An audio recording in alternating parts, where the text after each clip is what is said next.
Here's another example of an improper integral. I'm not going to follow this one all the way through to the bitter end. I just want to show another example of how we disassemble the integral according to subintervals of integration, where we isolate the points of the function being integrated in a way that we can trick the fundamental theorem of calculus into doing its job.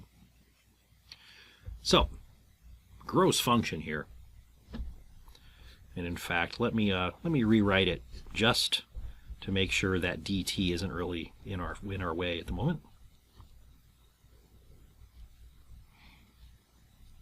Okay, just push that dt off to the side a little bit. So we're trying to find an antiderivative of that nasty thing where the denominator has a t and a big square root expression, and we're doing the integral from 0 to 24, finding the area under that curve from t equals 0 to t equals 24. Let's take a look at a number line. And let's go from 0 out to 24, and let's see if we can find any more bad points for this function in between 0 and 24. Now recognize right away that this endpoint 0 itself is an point. It is a point of discontinuity of this function. So that value, t equals 0, makes the fundamental theorem of calculus very unhappy. The 24 is okay.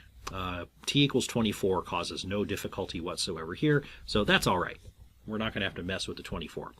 Are there any other bad points in between 0 and 24 that would make this function go kablooey? Well, how about 6?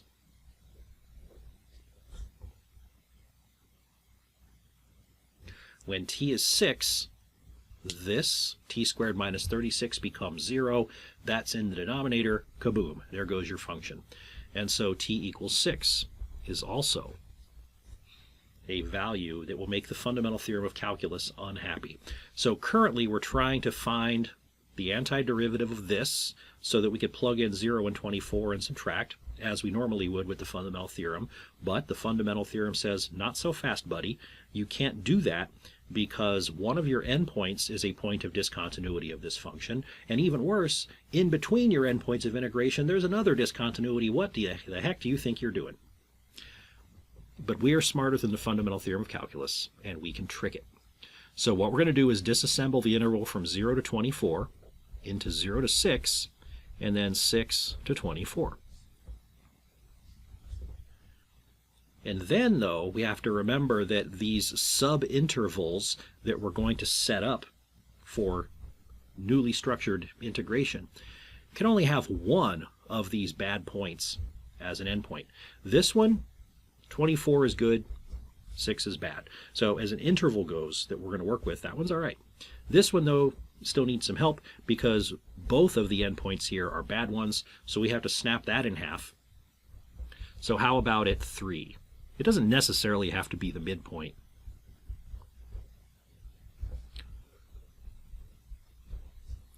But why not? And so now this interval from 0 to 24 has been broken down into 3 subintervals. It still covers the whole span, but we've set it up so that our pairs of endpoints, in each pair, only one of the 2 values is one of the bad points, one of the points of discontinuity. The 0 and the 6. Right? Those are, I should make those x's to be consistent with above. Those are the bad points for the function. So normally we would like to write that the integral from 0 to 24 of that nasty thing dt is the integral from 0 to 3 of that nasty thing dt plus the integral from 3 to 6 plus the integral from 6 to 24. Under normal circumstances, that's true.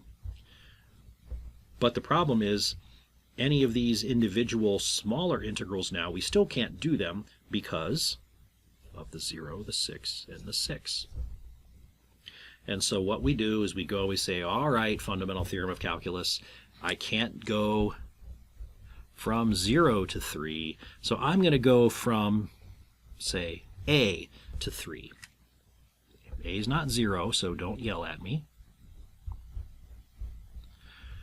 And then I'm going to use the fundamental theorem of calculus to get a result from that. It's going to have a's in it. And then I'm just going to take that result and say, well, what happens if a approaches 0? And I'm going to move to this next one. And I'm going to say, all right, fine, I can't use the 6. So I'll stop a bit short of 6, say call that value b, and then I will take the limit as b goes to 6. And again, here what I mean is we'll find the result for that integral, we'll find the result for that integral, and then having found each of those, we'll then take those and find the limit as a goes to 0 of the first one, the limit as b goes to 0 of the second one, and then over here, I'll just build it all at once.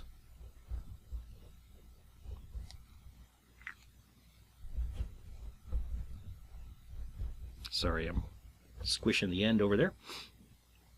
And so now we've set up the proper structure for improper integration. I should probably make my recognition say here that if I'm really looking at the interval from 0 to 3, but I'm using a as a surrogate for 0, a is going to eventually approach 0 from the right, not from the left.